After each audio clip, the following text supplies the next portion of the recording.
This is Lisa from Mobile Tech Review, and this is the Apple Watch Series 5. You know, I almost didn't review it because not a whole lot changed from Series 4, but still, you folks need to know about it, so we're going to look at it now. So let's face it, I could be wearing an Apple Watch Series 4 right now, and you wouldn't know. That's because the design hasn't changed, nor have the sizes available. You have the 40mm, which is what I'm wearing, and the 44mm if you like the screen a little bit bigger.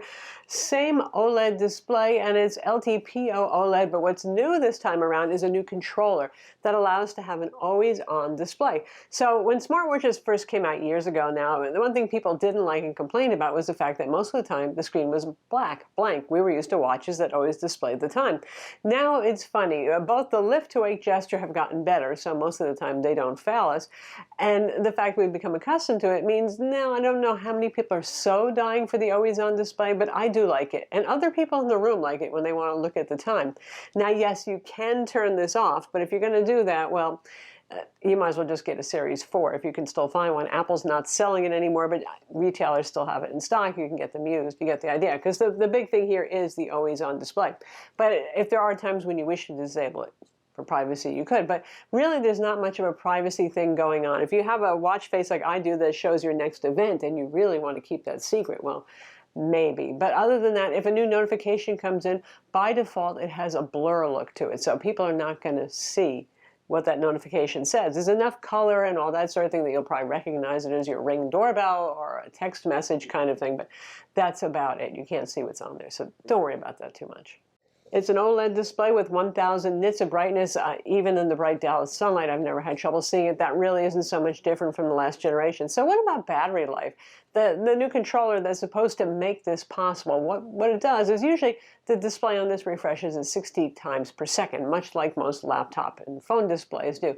So when it's in low power ambient display mode, always on, it refreshes once per second.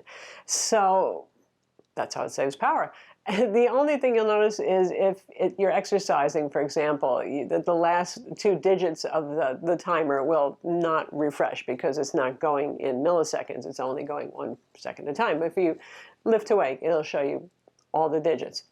The other thing is I've noticed that the watch itself must be going to sleep and waking once per second, which is still pretty darn frequently, let's face it. So if I use this to unlock, say, my MacBook Pro, sometimes there's a little bit, like 1 second, more delay before the watch wakes up to say hello to the Mac and to unlock it.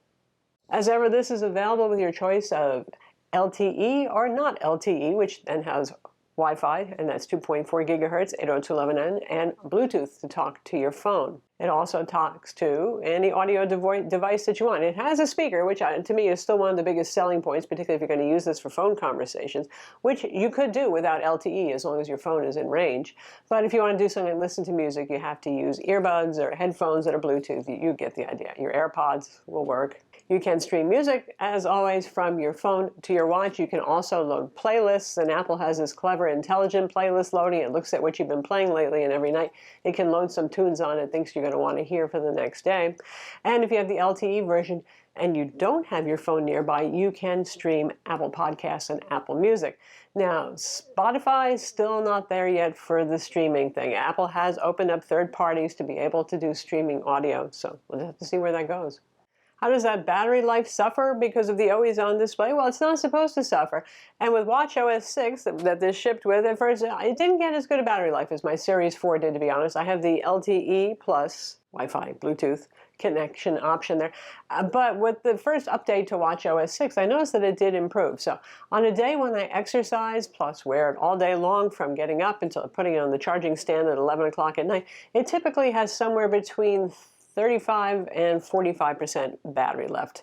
And if I don't exercise on that day, shame on me, then usually about 50%. So that's not quite as good as Series 4, but typically I think this is still a watch you're going to charge every night anyway. It doesn't really go for 2 days for my use anyway. So you just put it on the stand at night because there are no sleep features still with this for the built-in application. So you might as well just charge it. Now the pricing of materials, most of them are familiar to you. The aluminum is the base model with Ion X glass, and that's what I have here. For me, because I typically upgrade every year or every 2 years for the Apple Watch, I just don't want to put that much money into something that really is technology, and it will be superseded by something else that I'll probably want. But that decision is up to you. I will say that the the watch, I've never had much of a problem with scratching the casing or denting the casing on the aluminum. The Ion X glass for the Series Original and the Series 1, I did manage to scratch the heck out of it, but it's gotten better. The last couple of series, from Series 3 on, I really haven't damaged the glass much, and believe me, I am not cautious or careful with it. But if you want something that does look a little spiffier, there is still the stainless steel for a couple $100 more money, and that has sapphire glass on it. If you want to spend $100 more above the stainless steel models, then there's the titanium, which is available in a kind of natural, sort of warm gray color. And some people say that scratches a bit more, especially compared to stainless. And then there's black titanium, which has a hard coating on it, which looks pretty nice. And then there's the ceramic edition, which is around $1,200 or $1,300.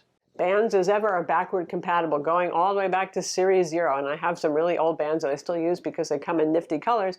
And one thing I'll say is the bands are so easy to take on and off on this. The Galaxy Watch Active is not too bad, but it's a lot more fiddly and a lot more of a pain in the neck, and that's about the closest I've seen to something that's really easy to do. It is so easy to just pop on a new watch band every day to match your outfit.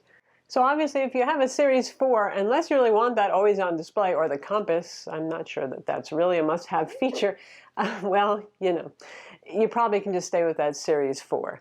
And if you're coming from an older watch, a series, if you still have the original Series 0 or 1 or even 2, then yes, this has a lot faster processor.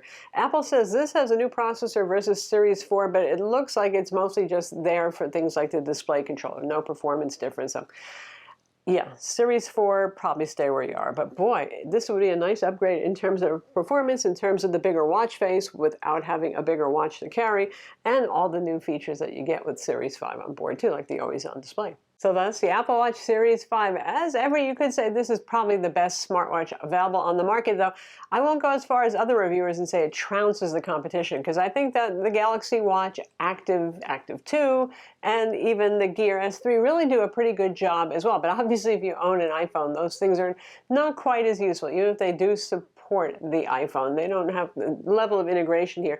Plus, it's just a mature product. It's well thought out. The exercise tracking on this is still top-notch, the heart rate monitoring, all that sort of thing. So it's a good product. I'm Lisa from Mobile Tech Review. Be sure to subscribe to our YouTube channel for more cool tech videos and hit that notification bell.